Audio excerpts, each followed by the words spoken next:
신경 전문대학 포럼을 이제 시작하겠습니다. 카이스트 바이오신경 포럼은 우리 학생들의 그 혁신적 사고와 통찰력 형성을 목적으로 기획된 세미나고요. 지난달부터 매월 1회씩 개최되고 있고 올해가 이제 이번이 두 번째입니다. 강의에 앞서 이제 김원영 원장님의 인사 말씀이 있겠습니다. 네. 우선 우리 바이오혁신경 전문대학원의 우리 이 바이오 이노베이션 포럼을 이제 두 번째 시작을 하는데 이렇게 특히 이제 우리 강상우 대표님처럼 우리 바이오 산업계를 리드하고 계신 분의 또 말씀을 들을 수 있게 돼서 너무나 기쁘고요. 또 우리 참여하는 우리 학생들도 그렇고 또 관계자분들도 그렇고 이 우리 포럼을 통해서 아까 말씀하신 것처럼 이 산업에 대한 그다음에 우리 이 섹터에 대한 훨씬 더 높은 이해와 또 인사이트를 가지고 앞으로 전략적인 결정을 하시는데 많은 또 도움이 되기를 바라고요. 특히 오늘 바쁘신 와중에도 우리 강상우 대표님 또 이렇게 귀한 시간 내주셔가지고 너무 감사드립니다. 그래서 오늘 또 좋은 포럼이 되기를 바라고, 네, 그러면 또 오늘 또 중요한 이 내용들 듣기를 또 기대합니다. 네, 감사합니다. 네. 예, 고맙습니다, 원장님. 네. 네, 제가 간략하게 그 강의 전에 우리 또 강상구 대표님이 또 본인 소개하기가 좀 쑥스러우시니까 제가 간략하게 소개를 드리겠습니다. 강 대표님은 이제 특별한 이력을 가지고 계시는데요.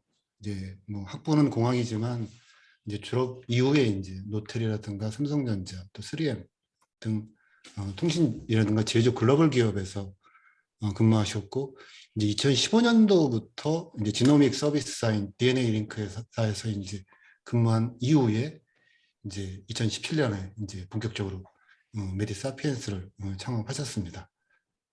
이제 오늘 강의 주제도 뭐 이제 바이오 비전공자로서 이제 창업과 바이오와 인공지능의 어떤 융합 기술의 미래 이런 쪽에 대한 얘기입니다. 아주 흥미로운 주제고요. 혹시 이제 강의 중간에 이제 궁금한 사항이 있으시면 이제 채팅창에다가 질의 남겨주시면 또 거기에 답변하시겠습니다. 네, 강 대표님 강의 부탁드립니다. 네, 고맙습니다. 예, 정명준 교수님. 제가 그 쑥스럽지만 제가 제 소개하는 슬라이드가 있기는 있습니다, 한 장. 그러면 간단하게 넘어갈 수 있게 해주셔서 고맙고요. 제가 일단 이 공유를 하겠습니다. 이 지금 공유가 되나요? 바이오 AI 네. 마치 뭐 예. 네, 되고 있습니다. 예. 제목은 좀 이렇게 좀 거창하게 했는데 실제로 제가 이 창업하고 나서 최근에 그 시리즈 A 투자를 마쳤습니다. 70억 정도 모았는데 그런 얘기하며 예, 좀 비바이오 전공자, 뭐 BAI까지도 들어갈 수 있는데 그렇게 해서 이제 창업하고 이랬던 거 제 경험담 중심으로 또 말씀을 드리겠습니다. 자, 그러면은 넘어가겠습니다. 제가 그 순서는 대충 이렇습니다. 뭐 프롤로그에 제 소개를 약간 드리고, 아무래도 우리 회사가 그 지노믹스랑 AI를 합친 거거든요. 그래서 이제 지노믹스 얘기를 조금 드리고, 그다음에 AI 얘기를 하고 회사 소개를 약간 드리는데, 그러고 나서 이제 아마존 vs 구글이라고 이렇게 한 게 제가 잘 아는 회사들이기도 하고 요즘 글로벌 기업 중에서 가장 헬스케어 쪽에 투자를 많이 하는 회사들입니다. 우리나라도 지금 보면 네이버나 카카오톡에서 많이 하고 있는데 뭐 요걸 비교를 하면서 말씀을 드리고 마지막에는 또 재밌는 얘기를 또 드리겠습니다. 예, 그리고 프롤로그에는 이게 제 소개인데 아까 말씀드렸던 대로 제가 서울대 제어계측공학과입니다. 제어계측공학과를 나오고 미국 듀크에서 MBA를 하고 그 MBA 한 이후에는 계속 이제 미국에서 직장 생활을 했다고 보시면 됩니다. 한 20년 정도 하다가 한국 와서 그 바이오 쪽 회사에 DNA 링크에 경영 총괄을 하고 그 다음에 이제 회사를 만들었죠. 예, 메디사피엔스입니다. 그리고 지노믹스 관련해서 이런 거는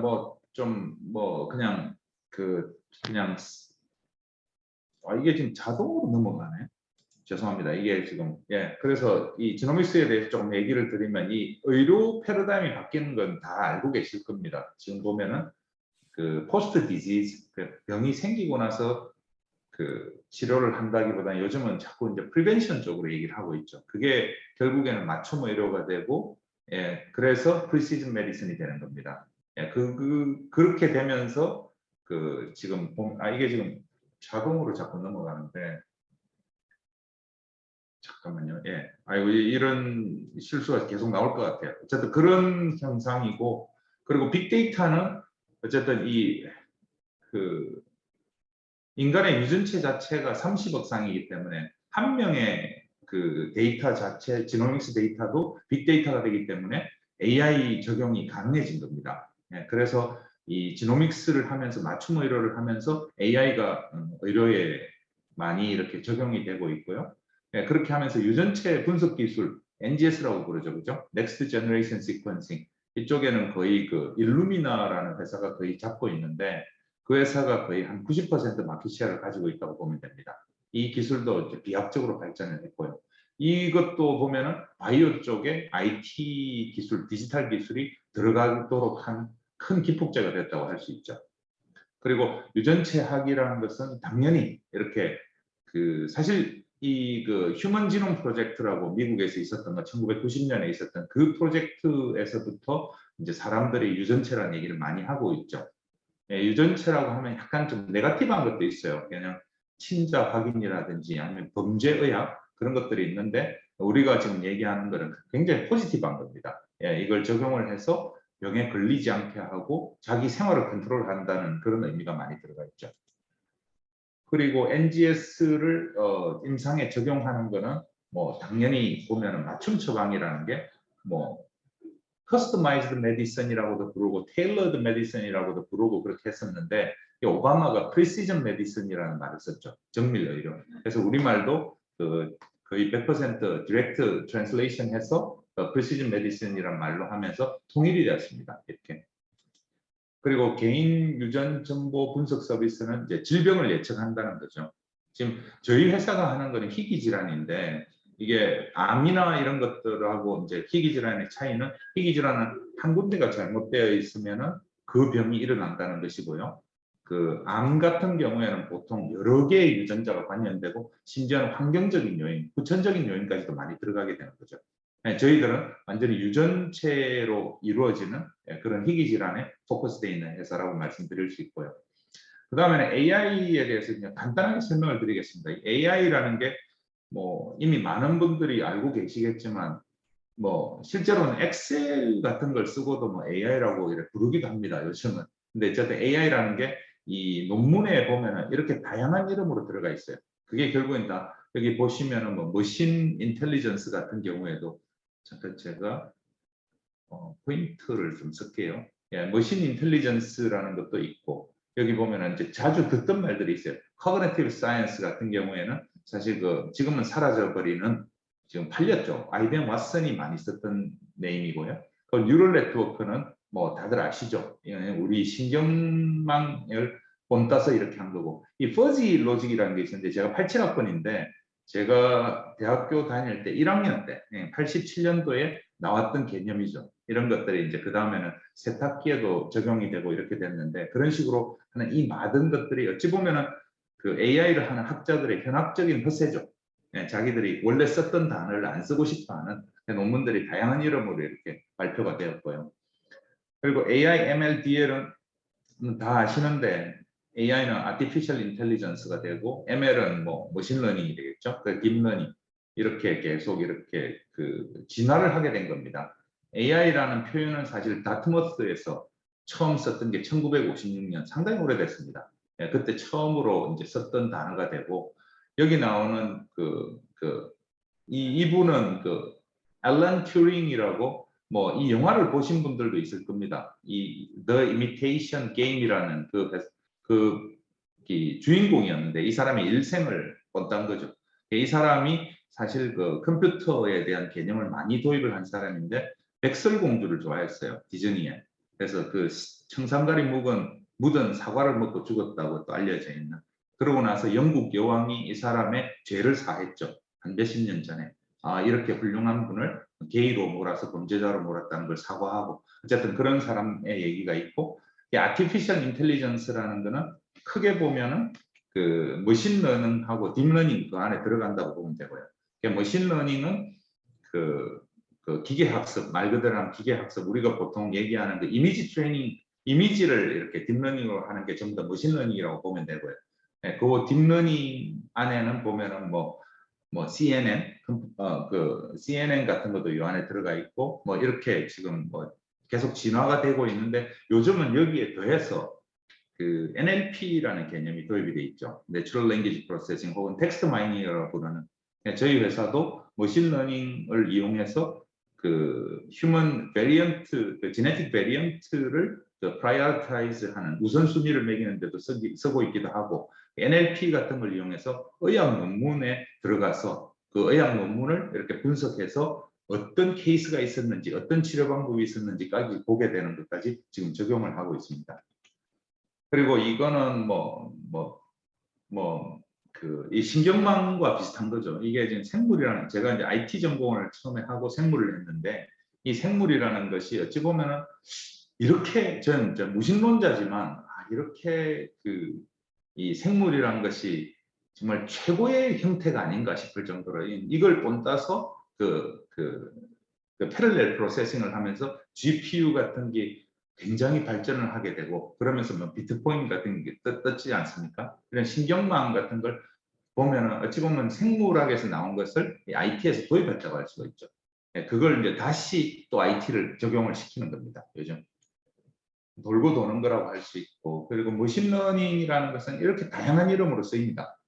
저 베이시안, 뭐 디시전 트리, 뭐 이런 것들이 사실은 뭐 제가 아까 말씀드린 것처럼 현학적인 허세처럼 학자들의 다양한 것들인데, 거의 그 루트는 하나라고 보시면 됩니다. 그리고 제가 요거는 이제 마지막 이제 총계 비슷한 슬라이드인데, 그 AI에 대해서 우리가 뭐 파이썬 같은 걸 다 짜고 뭐 파이토치를 쓸 줄 알고 그렇게 하지 못한다면, 우리가 어떻게 하면 AI를 쉽게 이해를 할 수가 있을까라고 볼 때, 요 세 가지만 구분을 할 줄 알면은 어느 정도는 알 수 있다고 보거든요. 이 클래시피케이션이 있고, 그다음에 디텍션이 있고, 세그멘테이션, 요 세 가지만 구분할 줄 알아도 그 굵은 그 이해는 된다고 생각합니다. 클래시피케이션 말 그대로 이게 뭔지 이제 결론을 내리는 거죠. 디텍션은 어디가 강아지 부분이고, 어디가 고양이 부분이고, 어디가 이 덕 인형인지 이렇게 보는 거를 디텍션이라고 하고요. 세그멘테이션이 가장 오래 걸리는 거죠. 예를 들어서 이제 강아지 부분을 합쳤다고 하면은 이걸 픽셀 바이 픽셀, 이 화소 하나하나 들어가서 이게 강아지가 되는 과정을 밝혀내는 거죠. 그렇게 보면은 이렇게 크게 봐서 클래시피케이션, 디텍션, 세그멘테이션, 요 세 개만 구분할 줄 알아도 AI에 대해서 기본적인 거는, 물론 뭐 더 들어가서 할 수 있습니다만, 저는 이제 그 정도로 얘기를 하면은 우리가 일상생활에서 얘기하는 AI는 어느 정도 이해를 하시리라고 봅니다. 그리고 이제 메디사피엔스 우리 회사 소개를 드릴 텐데, 아까도 뭐 몇 번 얘기했죠. 희귀 유전 질환 환자들 고치는 치료를 하고 살리는, 목숨을 살리는, 많은 경우에 희귀 유전 질환이라는 것이 저희들이 신생아 집중 치료실에 들어가는 아기들을 대상으로 하거든요. 그럴 경우에 우리 이 방식이 없이는 사실 무슨 병인지도 모르고 목숨을 잃는 경우가 많죠. 지금은 이제 신생아 집중 치료실이라는 곳이 태어나는 아기들의 거의 한 8% 이상이 들어가거든요. 이게 이제 노산의 증가나 이제 환경 호르몬 같은 영향 때문에. 그래서 거기 들어가는 애들 중에서 살릴 수 있는 애들을 살려보자고 하는 게 저희 회사의 미션이고, 핵심 기술은 뭐 간단하게 얘기를 드리면 이겁니다. AI driven genomics. 결국엔 지노믹스를 하는데, 유전체학을 하는데 AI를 이용해서 한다. 이렇게 이해를 하시면 되고요. 우리 회사는 뭐 아까 정명진 교수님께서 말씀을 하긴 했는데, 본격적인 시장은 2017년에 시작을 했습니다. 그리고 많은 이런 투자 유치를 거쳐서 최근까지, 진짜 최근에 70억 투자 유치를 마쳤고요. 그리고 원래 서울대 학교에 있다가 지금은 이제 문정동 법조타운에 입주해 있습니다. 그리고 우리 직원들입니다.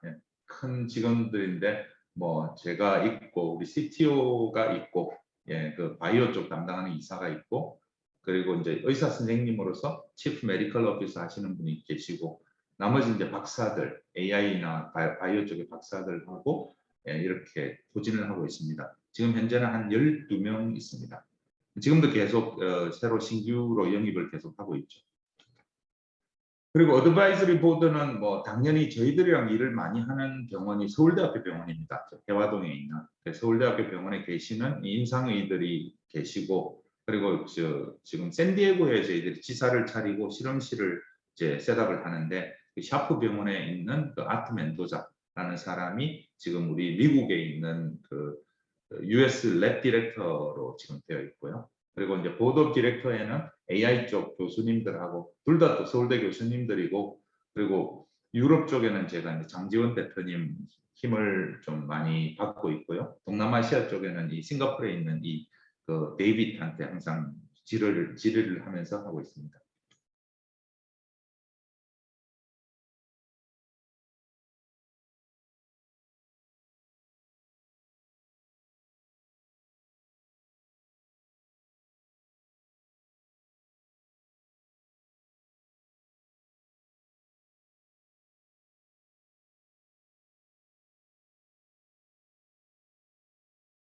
그리고 이제 제품 서비스는 뭐 아까 말씀드렸던 대로 희귀 유전 질환이라는 것이 전 세계 지금 이제 7,000개라고 알려져 있는데, 사실 요즘은 8,000개, 심지어는 9,000, 아마 10,000개가 될 것 같아요. 지금 새로 생기는 것들이 계속 리스트가 되고 있습니다. 우리나라에서는 2만 명 이하의 환자가 있는 그 질환을 희귀 질환이라고 부르고요. 미국에서는 이제 20만 명 이상, 20만 명 이하. 그래서 나라별로 조금씩은 차이가 있습니다. 그리고 저희들이 하는 거는 뭐 병원에서 아까도 말씀드렸듯이 이 NICU가 신생아 집중치료실이거든요. 그냥 니오네이탈 ICU라고 보면 됩니다. 이 NICU에 들어오는 환자들을 다이그노시스, 진단을 하는 곳에 저희들의 그 니오식 액션이라는 것은 시약입니다. 우리가 보고자 하는 유전자만 뽑아서, 그러니까 인간이 가진 2만 개, 3만 개의 유전자를 다 보게 되면 시간도 오래 걸리고, 사실 뭐 선택과 집중을 위해서 저희들은 그 질병을 한정을 한 거죠. 우리가 살릴 수 있는. 그래서 이제 액셔너블이라는 표현을 써서 니오식 액션. 요거는 패널이라고 부르는데, 뭐 패널이라는 게 사실 뭐 여러 가지 의미가 있지 않습니까? 세마이컨덕터 쪽에서는 뭐 격자가 있는 것도 알려주고 하는데, 이 생물학 쪽에서는 이게 시약의 조합이더라고요. 저도 이거는 솔직히 처음에는 왜 이걸 패널이라고 부르나 이렇게 생각을 했는데, 그 일루미나 장비에 들어가는 이 네모난 그 박스 안에 이렇게 하나씩 격자가 있더라고요. 그것 때문에 패널이라고 부르는 것 같아요. 실제로는 이거는 리에이전트의 콤비네이션이라고 보면 됩니다. 시약들. 그리고 메디CBI가 사실은 저희들 기술의 코어라고 봐야죠. AI 쪽. 그러니까 메디사피엔스 클라우드 포 베리언트 인터프리테이션이라고 하면서 여기에 바이오 인포메틱스가 들어가 있고 AI가 들어가 있는 겁니다. 그래서 결국은 다이그노시스, 그리고 이제 진단은 의료진이 할 수밖에 없죠. 그래서 우리는 임상의들하고 계속 일을 하고 있고, 오늘 저녁에는 이제 서울대병원 교수님들 5분하고 또 저녁을 먹으면서 또 간담을 가질 계획입니다. 그래서 이게 지금 좀 더 도형으로 그리면 이제 패널이 이제 그렇게 아직까지 우리가 이걸 갖다가 뭐 GMP나 이런 걸 받지 않은 상태라서 뭐 이런 식으로 시약, 이거는 인터넷에서 나온 그림이라서 이런 시약으로 이루어져 있고, 그리고 일루미나 장비, 이게 NGS입니다. Next Generation Sequencing. 우리 인간의 그 ATGC 그 배열, 그 시퀀싱을 다 보는 거죠.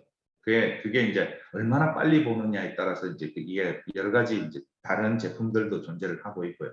저희들은 여기서 제일 작은 그 마이식이라는 것을 지금 가지고 있습니다. 그건 한 2억 정도 되는데, 노바식 같은 경우에는 거의 10억에 가까운 장비죠. 그렇게 하고, 이거는 우리가 개발한 메디CBI의 UI 중에서 제일 표지를 들고 온 거죠. 그래서 뭐 이런 특징 같은 거는 넘어가겠습니다. 우리 회사를 자랑하는 자리가 아니고 제가 제 경험을 얘기하는 자리니까. 그리고 이제 메디CBI가 메디사피엔스 클라우드 포 베리언트 인터프리테이션이라고 아까 설명을 드렸는데, 좀 복잡하게 보이는데요. 사실은 바이오 인포메틱스, 생명정보학에서 그 환자의 그 변이, 그 유전자와 그 표준 유전자를 비교를 해서 뭐가 다른지를 잡아내는 거죠. 그러니까 아까 말씀 살짝 드렸는데, 인간의 유전자 2만 개, 3만 개 그 중에서 우리는 254개만 보기 때문에 요걸 돌렸을 경우에 유전 변이가 잡히는 게 거의 한 2,000개가 나와요. 1,500에서 2,000개 정도가 나오는데 그거를 그냥 기계적으로 잡아내는 게 BI라고 보면 되고요. 그래 되면은 그 중에서 어떤 녀석이 이 질환을 일으켰는지를 그 우선순위를 매겨서 하게 되는데 그게 지금 여기 메디패토 부분입니다. 이게 패서지니스티를 매긴다고 해서 스코어를 매기는 거죠. 0에서 1 사이. 그게 있고 아까 잠깐 말씀드렸던 텍스트 마이닝, 그러니까 풋메드 같은데 우리 의학 저널이죠. 저널이기도 하고 케이스 같은 거 있으면 그 안에 들어가서 의사 선생님들이 굉장히 조심을 하거든요. 이런 치료법을 할 때는. 왜냐하면 이게 계속 우리가 늘 말씀드렸듯이 희귀 질환이기 때문에 케이스가 있어서 이런 치료를 해서 그 예후가 좋았던 사례가 있지 않으면 선뜻 이렇게 하지 않습니다. 왜냐하면 이게 그 해외 학회 같은 데서 이거는 잘못된 변이다, 이건 나쁜 변이다, 이건 좋은 변이다 라는 것을 리스트하는데 그 리스트 돼 있는 게 사실은 빙산의 일각밖에 안 되거든요. 그래서 이쪽에는 어찌 보면은 그 AI가 절대적으로 필요한 희귀질환 분석에는 그렇다고 말씀을 드릴 수 있죠. 그게 이제 돼 있는 게 패서제닉 변이, 질병 유발 변이인지 비나인, 양성 그냥 나쁘지 않은 변이인지 요 두 가지가 있고 VUS가 뭐냐면 variant of uncertain significance.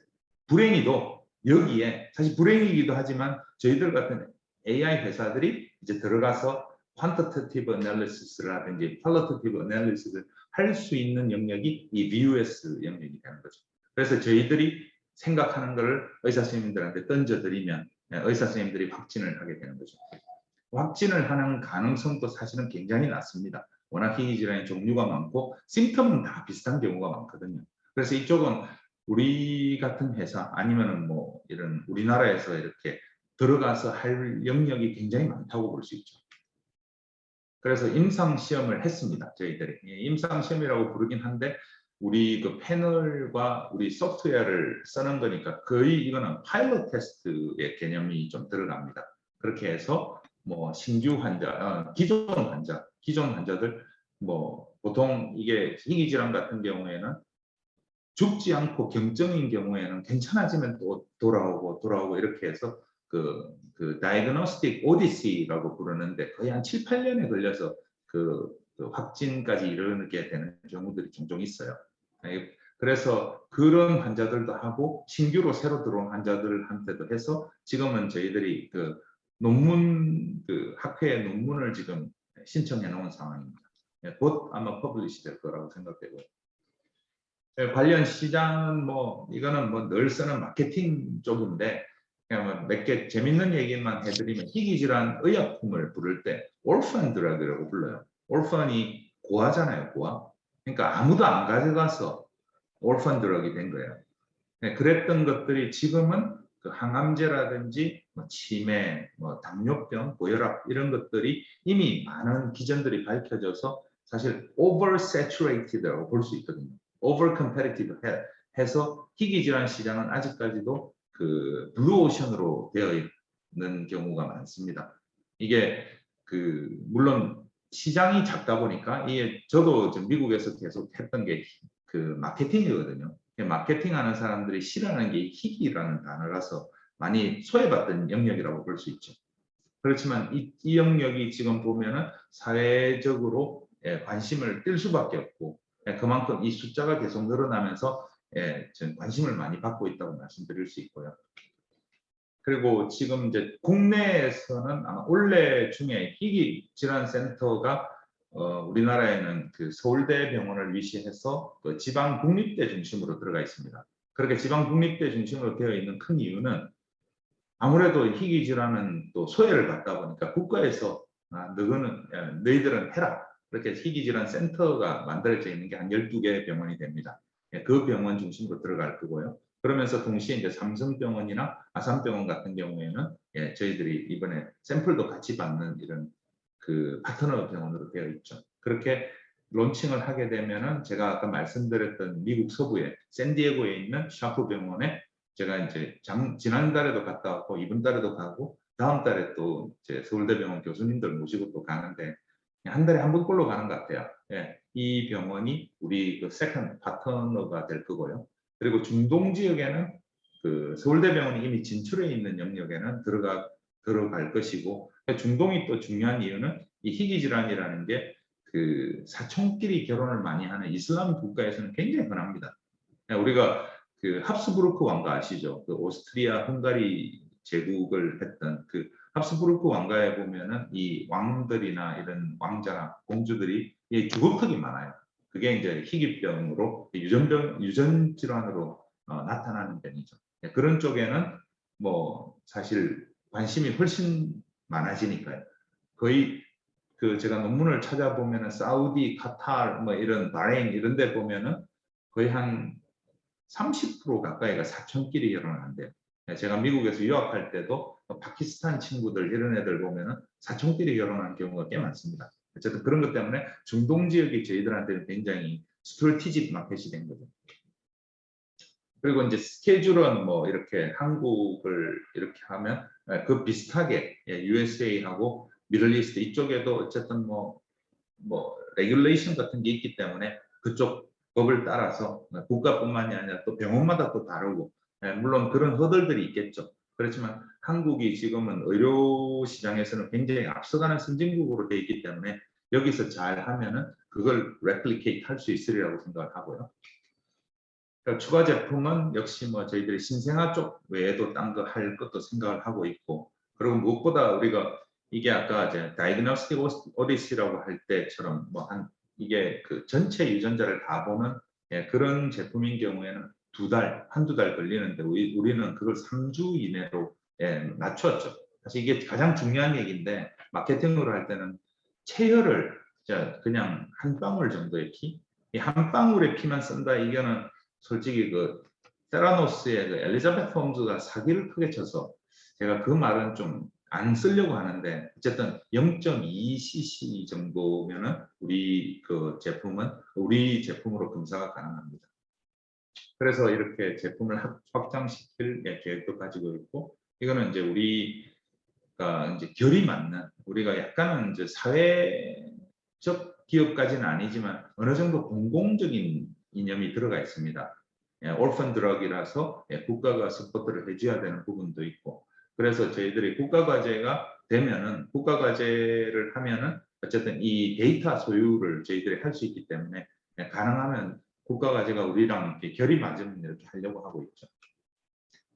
그리고 이 멜리사펜 차별성은 뭐 여러 번 얘기했으니까 넘어가겠습니다. 그리고 구글하고 아마존을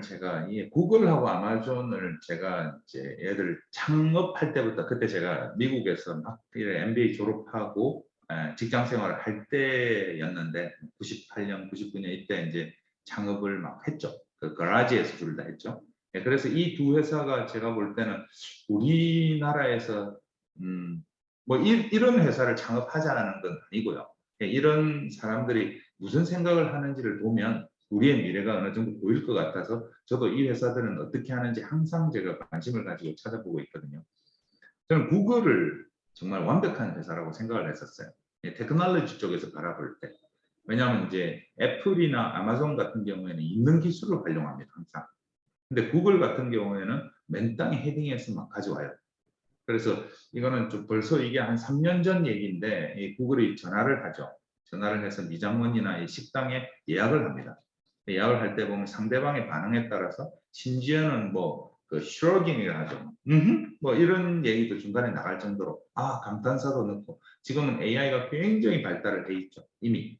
그래서 AI가 발달을 하면서 지금 보이스 피싱 같은 경우에는 더 문제가 되는데, 또 거기에 따라서 또 AI가 같이, 그러니까 항상 그 좋은 도둑 기술이 생기면은 그걸 또 잡는 형사가 발전하듯이 그렇게 해서 AI는 지금 계속 발전을 하고 있는 거고요. 그리고 제가 왜 지노믹스를 택했느냐? 물론 뭐 제가 DNA 링크의 경영 총괄 역할을 한 3년 정도 하면서 자연스럽게 그렇게 한 것도 있는데, 이게 알파고하고도 연관이 많이 있습니다. 이 바둑 게임에서 보면은 바둑이 이제 19 곱하기 19 라인으로 되어 있어 361칸이 있거든요. 1년하고 비슷하죠. 그래서 내 귀는 이 봄, 여름, 가을, 겨울로 표현을 해서 이런 바둑 게임이 사실은 뭐 무한대에 가깝죠, 그죠? 근데 이제 규칙은 하나죠. 흰 돌을 넣고 까만 돌을 넣고 그러고 따먹은 데는 못 넣게 바로 넣지는 못하는 배 같은 경우. 그런 경우에 몇 가지 그 공식만 넣으면은 이것도 유한에 가까운 거 아닐까라고 생각을 했는데 우리의 그 호프 이세돌이 져버렸죠, 그죠? 그 5승 4승 1패를 했죠, 그 알파고가. 제가 그걸 보고 그때 이제 이거는 유전자도 우리가 ATGC로 이렇게 나열을 했을 때 무한에 가깝지만 이것도 인공지능으로 극복이 될 거라고 생각을 하고 사실 4차 산업혁명이 그렇게 뜨기 전에 제가 회사를 창업을 하려고 생각을 했던 거죠. 뭐 그때도 이미 좋은 회사들은 이미 창업을 했습니다만 그래서 이제 회사를 만든 거죠. 그래서 세상을 분석하는 데에 이 지노믹스가 뭐 지금은 뭐 지노믹스 얘기를 사실 뭐 삼척동자도 다 알 정도로 이렇게 되어버렸죠. 그래서 제가 이 지노믹스의 AI를 그 접목을 시키는 것을 할 수 있을 거라고 생각해서 회사를 창업을 한 거고요. 거기 보면은 그 좀 그 23andMe라는 회사 아시죠? 잘. 이게 이제 우리 인간의 유전체가 23쌍입니다. 46개. 그 23와 나 이렇게 해서 이 회사를 창업한 여자가 앤 우지치인데 앤 우지치의 전 남편이 세르게이 브린이에요. 그 구글 창업자. 그 레리 페이지하고 세르게이 브린이 구글을 만들었었는데 그래서 23andMe는 구글에서 투자를 굉장히 많이 받았어요. 이 회사가 그 사람의 유전체를 가지고 뭐 미국 그 백인들은 이런 것들을 하기가 참 용이해요. 머리 색깔이 뭐 빨갛기도 하고 노랗기도 하고 까맣기도 하니까. 근데 그런 걸 보고 내가 이탈리안 피가 몇 %인지 내가 뭐 아이리시 피가 얼마인지 이런 것들을 좀 가볍게 접근할 수 있는 걸로 엄청나게 많은 유전자를 모았죠. 그래서 여기서 뭐 웃기는 얘기는 이 배달한 형제도 많이 찾고 여기서 또 발견된 그걸로 범인도 색출하고 이렇게 됐죠. 어쨌든 23andMe라는 회사가 어찌 보면 유전학에서 굉장히 큰 획을 그었다고 할 수 있습니다. 앤 우지치의 언니는 유튜브 사장입니다. 이게 이제 거의 뭐 집안이 다 해먹고 있는 거죠. 어쨌든 그렇게 이제 구글하고 23andMe가 연관이 있었고 이렇게 지노믹스가 AI를 적용하는 것에 아주 중요한 기폭제가 됐습니다. 그리고 마이크로바이옴 얘기는 뭐 지금 약간 좀 조용해졌죠. 코로나가 갑자기 이렇게 더 세지면서 이 마이크로바이옴이 그 장내 미생물인데 이 장내 미생물이 인간의 정신과 영향을 준다라는 논문들이 굉장히 많이 나와 있습니다. 근데 솔직히 말이 안 되죠. 이 뇌세포랑 이렇게 장내 미생물이 얘기를 한다. 근데 그걸 증명하는 것들이 많이 나와서 뭐 인간의 변, 그러니까 건강한 사람의 변을 말려서 그걸 또 주입을 하는 좀 뭐 생각을 하면 좀 역겹지만 이렇게 말려서 이렇게 넣어서 건강을 되찾고 이런 얘기들이 아마 또 코로나 사태가 조금 지나면서 이쪽도 다시 이제 그 좀 더 각광을 받지 않을까라고 생각을 하고 있고요. 제가 이렇게 새로운 아이템들을 그냥 이렇게 던져드리는 겁니다. 지금 순간. 그래서 제가 제 아버지가 이제 양의사십니다. 지금도 이제 아직 83이신데 아직 병원을 하시는데 그 정형외과를 하시는데 그 동양의학에 굉장히 심취를 해 있어요. 제 자신도 좀 그쪽에 있어서 이 퀀텀 메디슨, 양자의학이라는 것에 제가 관심을 좀 많이 가져서 책도 많이 읽었어요. 그렇게 보면 우리나라의 특수 상황에 맞는 거. 이게 그 요즘은 이제 협진이라는 얘기도 많이 나오죠. 협진, 동양의학과 서양의학. 우리나라가 잘할 수 있는 것들 중에 이런 것이 있지 않을까. 지금 제가 87학번인데 제 친구도 삼성에서 부장까지 하다가 한의대를 갔었는데 그때 뭐 많은 친구들이 미쳤다 그랬어요. 40이 넘어서. 근데 그 친구가 지금 이제 그 개원을 해서 지금 뭐 잘 하고 있습니다. 아주 잘.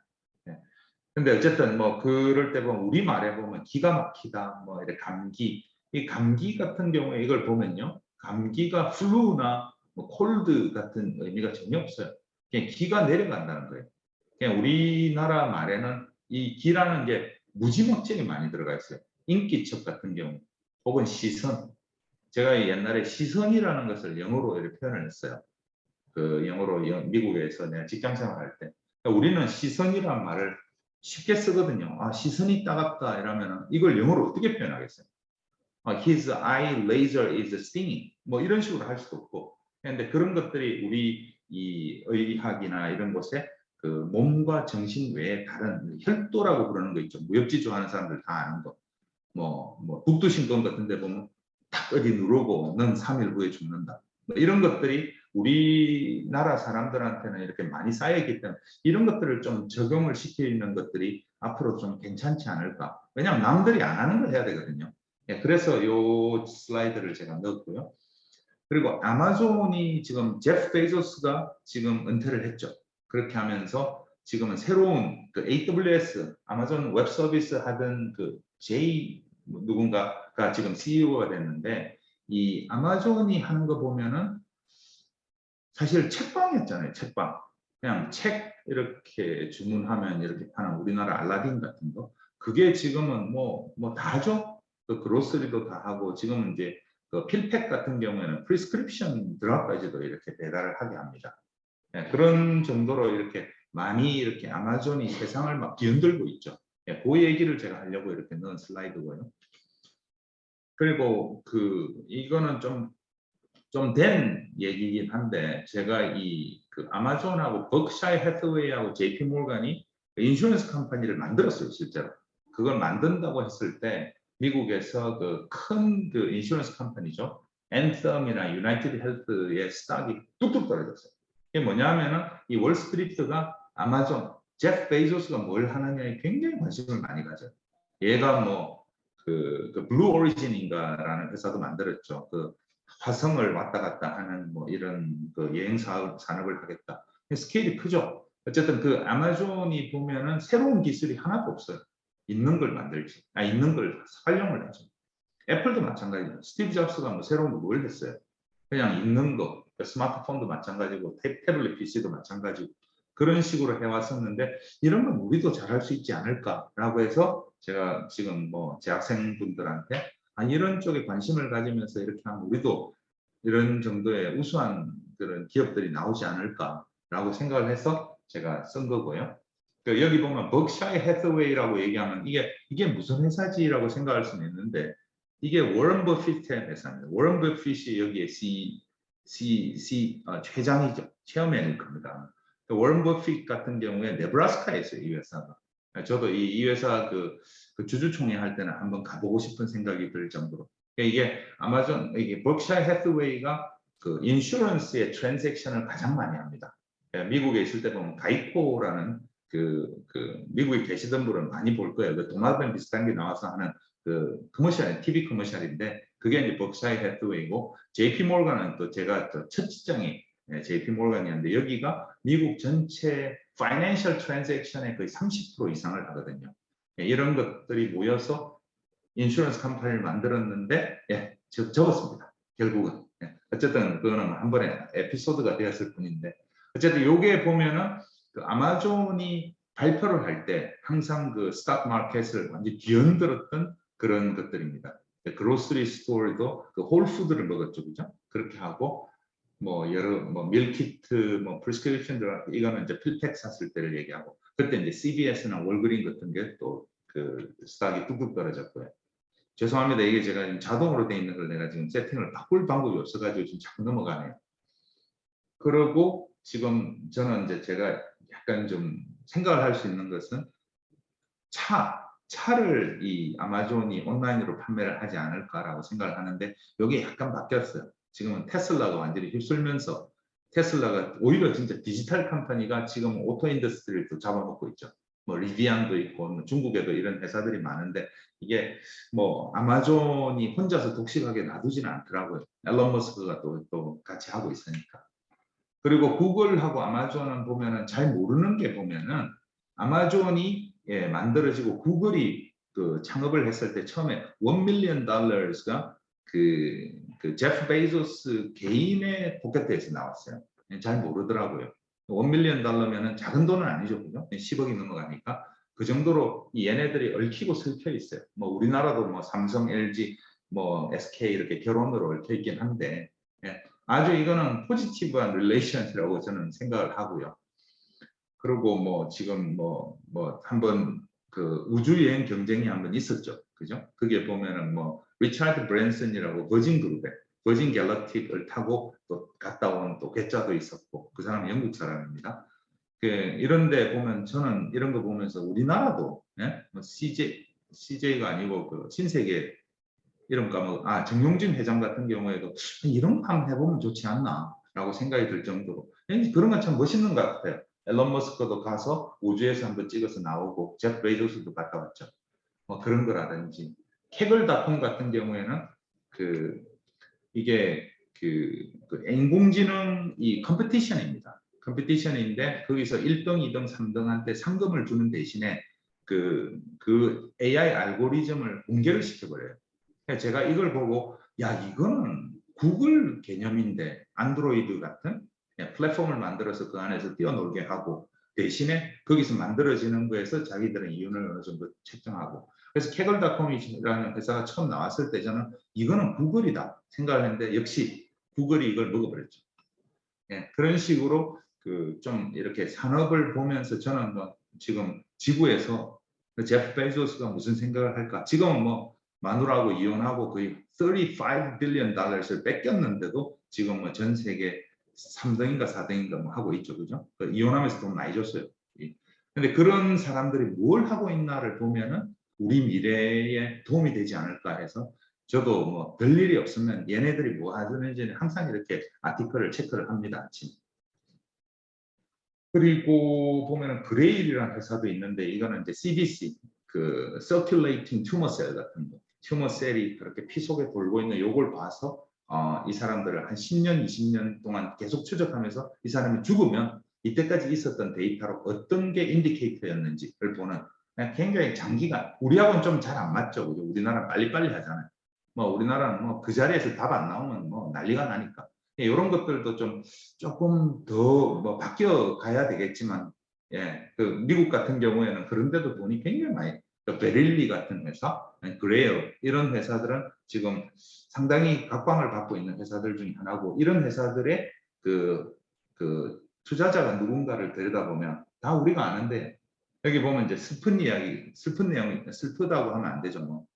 그런데 중국 회사들은 들어가 있어요. 여기에 우리 삼성이나 SK가 없다는 게 참 서글픈 거죠. 그죠? 그런 것들을 지금 이제 학생들은 우리나라를 이렇게 계속 키워나갈 수 있을 거라고 생각을 하고요. 그러니까 구글하고 아마존 이제 비교를 했는데, 뭐 구글은 새로운 기술을 하는 회사, 아마존이 거의 완성이죠. 레베뉴 자체를 보면. 구글은 지금 구글로 서치가 안 됩니다. 알파벳. 이게 아마 A로 시작하는 걸로 바꾸려고 한 것 같아요. FAMGA라는 말 많이 쓰죠. FAMGA. 페이스북, 애플, 마이크로소프트, 구글, 아마존 이렇게 돼 있는데 그게 이제 구글 같은 경우에 자꾸 이제 ABCDEFG에서 자꾸 밀리니까 아마 이놈들이 알파벳이라고 하면서 등록을 다시 했을 거예요. 어쨌든 이 스탁 프라이스는 보면은 뭐 가공할 만합니다. 얘는 스탁 스플릿을 안 하더라고요. 2,665불. 이게 지금 지난주 금요일 프라이스죠. 그리고 아마존 같은 경우는 3,000불이 넘어갑니다. 그리고 이거는 제가 그냥 재미삼아 이제 지금 마지막 슬라이드가 거의 돼가는데 스마트폰 이렇게 이제 플랫폼이 계속 되네요. 컬러 TV가 나오고 PC가 나오고 인터넷이 나오고 대충 보면 15년 주기더라고요. 스마트폰이 나와서 이제 휩쓸은 지가 15년이 됐거든요. 그 다음은 뭘까? 이제 지금 보면 이제 메타버스라는 얘기를 많이 하죠. 사실 메타버스가 사실 Augmented Reality AR이랑 별 차이가 없어요. 아니면 Mixed Reality 이런 것처럼 메타버스라고 얘기할 때는 아톰 월드, 우리가 지금 살고 있는 이 세계, 빛 월드, 이거는 이제 가상의 세계. 이것들이 합쳐져서 하는데 지금 여기에 지금 의료나 이런 것들이 많이 들어가죠. 지금은 요즘은 이제 창업을 하게 되면 우리나라가 IT 강국이기 때문에 가능하면 이 메타버스를 써서 하면 좋지 않을까라는 생각을 하고 있고요. 여러분 그렇지만 우리 기성세대들이 더 좋아하는 체험, 경험, 커뮤니티 빌딩, 진짜 만나고 이런 것은 이 메타버스로는 해결이 안 되겠죠. 그런 부분은 영원히 존재할 겁니다. 아마. 사랑을 이렇게 사이버 월드에서 이렇게 옛날처럼 할 수는 없지 않습니까? 그래서 이제 AI 논문 발표자들이 실제로는 몇 명 안 된다는. 이게 지금 AI가 많이 아직도 이게 할 것들이 많고 불행히도 여기서 우리나라가 몇 프로 안 돼요. 미국, 중국이 지금 거세게 다가오는 게 지금 이 AI 쪽. 중국이 보면은 좀 미래를 읽더라고요, 항상. 거기에 이제 투자도 많이 하고. 그리고 르네상스 테크놀로지라는 회사가 있는데 이 회사가 돈을 많이 벌었어요. 어떻게 벌었느냐? 그 구글 얼스에 그 인공위성 그 찍어서 전 세계에 있는 월마트 차량에 주차되어 있는 차량의 개수를 세서 월마트에 투자를 하고 빼기도 하고 그렇게 하면서 돈을 어마어마하게 벌었던 회사죠.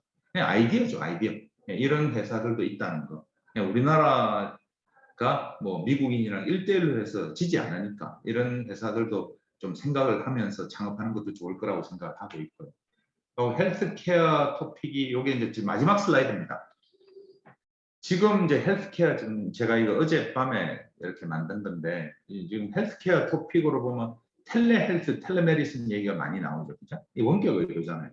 이게 약간 하향세로 갑니다. 이게 코비드 때문에 그 임시로 허가해 준 것들이 많아서 지금 이제 이것 때문에 원격 의료가 물론 그 의사들의 반대도 있고 이렇게 하지만 그쪽이 약간 이제 스탑 프라이스를 보면 대충 알 수 있거든요. 많이 하향세고 그 미국에서도 텔라닷 같은 경우에 완전히 막 기고만장하게 오르다가 지금 많이 지금 떨어져 있죠. 그리고 지금 우리나라가 또 잘할 수 있는 게 제가 볼 땐 DTX, 이 디지털 테라피틱스 이 얘기는 많이 나오죠. 보면 그 중에서 유명한 회사 중에 하나가 페어 테라피틱스라는 회사가 있어요. 이 페어는 제가 볼 때는 이 회사는 과일 이름을 쓰고 싶었을 것 같아요. 애플이 이렇게 유명해지면서. 근데 오렌지, 뭐 파인애플 이런 거 못 쓰니까 페어라는 걸 써서 한 것 같은데 어쨌든 스펙 상장을 했습니다. 여기. 이것들도 보면 다 디지털 치료제들이고 어킬리 인터랙티브 같은 경우에는 ADHD를 치료할 수 있는 게임을 개발을 해서 FDA 등록이 처음 됐고 Behavior, 뭐 옥스퍼드 뭐 이런 회사들이 전부 다 그 디지털 치료제 쪽인데 우리나라가 잘할 수 있는 게 이게 아닐까라고 생각하고 있어요. 근데 이제 우리나라가 이런 얘기하면 항상 나오는 얘기가 뭐냐면 규제. 우리나라 규제 때문에 국민들이 우수한데 규제가 좀 세서 그런 것들도 좀 조금씩 이렇게 나아지면은 우리가 이런 데는 정말 그 삼성 같은 회사가 또 나오지 않을까라고 생각을 하고 있고요. 스펙 상장이라는 것은 Special Purpose Acquisition Company. 그냥 그 23andMe가 이런 식으로 상장을 했어요. 아까 버진 그룹이 제가 말씀드렸던 리차드 브랜슨 그 버진 그룹이 그 비행기랑 이런 그 만들고 이랬던 그 버진 에어웨이스 있는 그 그룹인데 이 사람은 그 리차드 브랜슨은 한 400등 될 거예요. 전 세계 그 부중에서 뭐 400등도 엄청난 거죠. 어쨌든 그 사람의 이 버진 그룹을 껍데기 삼아서 펄이 23andMe가 되면서 이렇게 우회적 상장을 하게 되는데 지금 우리나라는 이걸 안 합니다. 많이. 그 거의 그 의료 바이오 쪽을 좀 이렇게 좀 홀대하는 분위기로. 근데 미국은 아직까지도 이런 것들이 있고요. 페어랑 어킬리 다 이런 스펙 상장을 했죠. 그리고 지금 또 뜨고 있는 개념으로 보면은 리얼 월드 데이터 이런 것들이 많이 나오죠. 이게 이제 데이터들이 많아져도 AI가 처리를 할 수 있고 빅데이터로 할 수 있기 때문에 요즘 분위기는 이렇게 리얼 월드 데이터도 상당히 그러니까 빅 월드에서 가져갈 수 있는 이것도 어찌 보면은 사실상 크게 보면 메타버스 같은 개념이죠. 사실 지노믹스도 메타버스입니다. 사람을 유전체로 아바타처럼 해서 우리가 그 예측을 하고 거기에 맞는 또 약을 쓴다는 거니까 지금 보면 메타버스가 지금 많이 나오게 된 게 사실은 컴퓨터가 발달해서 그래요. 시뮬레이션이 가능하기 때문에 이런 것들이 큰 개념으로 해서 앞으로 나올 이 헬스케어의 토픽이 되지 않을까 해서 마지막 장에 제가 넣어드렸습니다. 좀 시간이 좀 많이 걸렸는데 지금 5분 정도밖에 안 남았는데 질문을 제가 받아야 되니까 여기까지 하겠습니다. 채팅창에 지금 질문들이 올라와 있습니다. 예. 그래서 좀 보시면서 답변할 부분 있으면 답변해 주시면 좋을 것 같은데요. 채팅창에 거기에 보면 쭉 내려가시면 우리 데이비드 정부터 시작해서 최영기 씨 이렇게 쭉 질문이 보이시나요? 제가 지금 이걸 죄송합니다. 이게 지금 내가 네. 공유를 지워야지 되겠네요. 네. 잠깐만요. 공유를 없앨게요. 네, 됐습니다. 자, 그러면 그러면 제가 이렇게 열정적으로 고맙습니다. 그 메디시비아가 기존 진단 방법보다 우월한 점이 무엇인지, 이 AI랑 BI를 쓰는 거는 뭐 다 많은 회사들이 그렇게 쓰고 있는데 우리가 좀 차이점은 이제 서울대병원 임상이랑 완전히 붙어 있어요. 우리가 만든 제품 자체가 의사 선생님들이 개발한 거기 때문에 좀 더 그 마케팅으로 보면 커스터머 오리엔티드라고 볼 수 있고요. 지금 또 제가 아까 말씀드렸던 그 논문 분석하는 그런 프로그램은 지금 희귀 질환에 국한돼서 만들고 있는 회사가 이제 우리 회사가 처음이라고 말씀드릴 수 있습니다. 예. 그래서 지금 이제 데이터를 많이 쌓아가야 되는 지금 단계에 있고요. 그리고 이제 비전공자의 바이오 회사의 대표로서 역할은 어떤 것이 있을까요?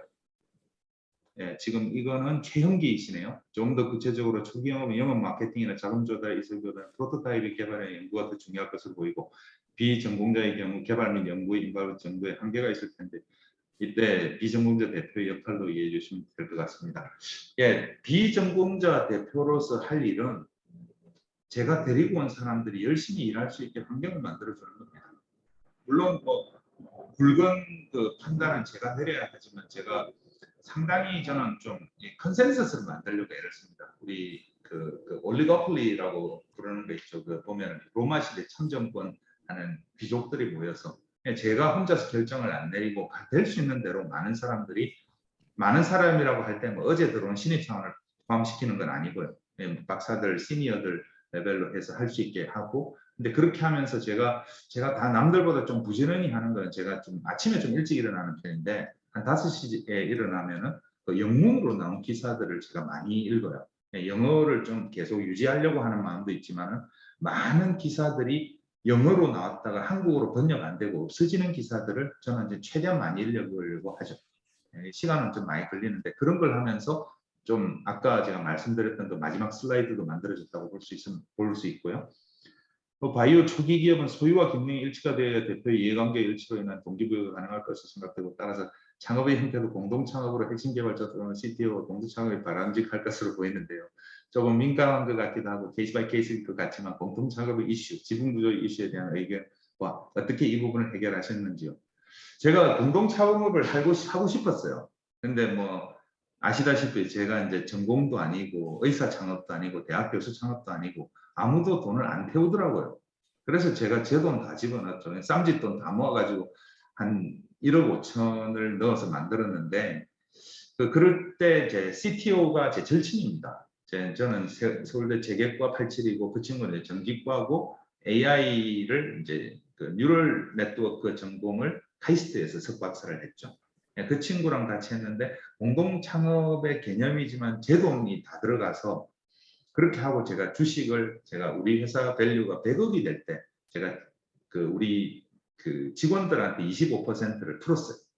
뭐 그게 25억의 가치라고 저는 생각하고 줬는데 뭐 걔네들한테는 뭐 종이 쪼가리일 수도 있지만 그 다음에 이제 회사가 투자를 받고 하면서 걔네들의 오너십이 이제 좀 강해졌다고 볼 수 있고요. 그런 것들로 저는 해소가 어느 정도 되었다고 보고요. 그리고 김유현, 안녕하세요. 최영기님. 저는 창업기획자, 제 이름을 최영기라고 생각하셨나요? 저는 창업기획자 미래과학기술지주에서 근무하고 있는 김유현 심사위라고 합니다. 강 대표님께 그린 지도이지만 다른 관점에서도 의견을 드리고자 채팅창에 글을 남깁니다. 아시다시피 스타트업에서 대표자의 가장 큰 역할은 자금 조달입니다. 그리고 이거는 이제 최영기 씨한테 이렇게 답을 쓰신 것 같네요. 예. 근데 뭐 여기 지금 제가 대충 그 내용에 보면은 지금 제가 이제 창업을 하고요. 저는 미국에서 IT 쪽에 마케팅을 20년을 했습니다. 예. 마케팅이라고 할 때는 약간 세일즈의 개념도 들어가서 있었는데 창업을 하고 뭐 그 교수 창업을 해서 원천 기술을 가지고 있으면은 시리즈 A까지 갈 때는 좋아요. 근데 이때까지는 제가 못하던 걸 했고요. 지금부터는 제가 이제 전 세계를 날아다니면서 병원들 뚫고 제약회사 뚫고 이런 거는 제가 하던 것들 제 지인들도 또 많이 가 있는 이쪽 영역을 하니까 어찌 보면은 뭐 그 프로콘이 있는 것 같아요. 예. 그래서 그렇게 생각을 해서 제 나름대로 뭐 예. 예, 그 얘기고. 예, 그러면 좀 어드레스가 어느 정도 되었다고 생각하는데, 예, 좀 부족한 거 있으면 또 질문을 하셔도 좋고요. 아니면은 좀 1시가 되어서 빨리 가셔야 되면 가시고요. 예, 아니면 제 이메일은 제가 남겨드릴 테니까요. 이 창에다가 뭐 이메일은 언제든지 주시면 제가 뭐 저는 굉장히 똑똑한 직원들을 뽑고 싶습니다. 우리 회사는 인류 회사를 지향하지 않습니다. 초인류 회사를 지향하기 때문에 한번 그렇게 생각이 있으신 분들은 저희 회사를 한번 놀러 오셔도 좋고요. 예, 우리 보면은 굉장히 자유로운 분위기에서 이렇게 일을 열심히 하고 있습니다. 그래서 관심 가져주시면 좋겠고요. 예. 두서없이 얘기했습니다. 아이고. 오늘 아주 네. 좋은 얘기를 많이 해주셔서 감사드립니다. 아이고, 예. 오늘 뭐 아주 재밌는 얘기들 플러스 이제 또 그 여러 가지 갖고 계신 뷰라든가 이슈 이런 것까지 다 정리를 해주셨고요. 혹시 뭐 다른 분 교수님들이라든가 질문할 사항 있으시면 해주시고요. 뭐 오늘 또 다른 포럼과 달리 또 굉장히 좀 뜨거운 이런 또 채팅창이 올라왔었어요. 그래서 아유, 고맙습니다, 진짜. 대표님 강의 훨씬 네. 더 매력이 있으신 것 같아요. 그래서 네, 뭐 다른 얘기 없으시면은 일단 전반적으로 뭐 오늘 뭐 강의를 마치고요. 그 다음 프롬이 이제 5월 19일 날 이제 그 오름 테라피틱에 이승규 대표님이 강의가 있을 거고요. 그래서 오늘 뭐 그 포럼 잘 됐고요. 혹시 원장님 또 말씀하실 사항 있으면 아닙니다. 오늘 또 이렇게 바쁘신 와중에 아주 그 귀중한 소중한 내용들을 많이 나눠주신 우리 강상구 대표님께 다시 한번 따뜻한 박수로 오늘 네. 아, 고맙습니다. 정말. 예. 예, 뭐 짧은 거지만 예, 도움이 되었으면 바랍니다. 예. 많이 도움됐습니다. 곧 네. 한번 또 저 함께 뵙고 또 그럼 좋겠네요. 네. 예. 아유, 그러면 고맙습니다. 제가 시간을 또 너무 많이 써가지고 질문을 많이 못 받았는데 예. 뭐, 네, 도움 되었기를 바랍니다. 예. 네, 감사드리고요. 오늘 고생하셨고요. 오늘 이제 이것으로서 오늘 포럼을 마치겠습니다. 네, 학생들 그리고 또 이 지원해주신 우리 행정관 선생님들에게 깊은 감사드립니다. 네, 고생하셨습니다. 네, 고맙습니다. 예, 네. 예. 안녕하세요. 네, 안녕히 계세요. 예, 고맙습니다. 예. 고맙습니다.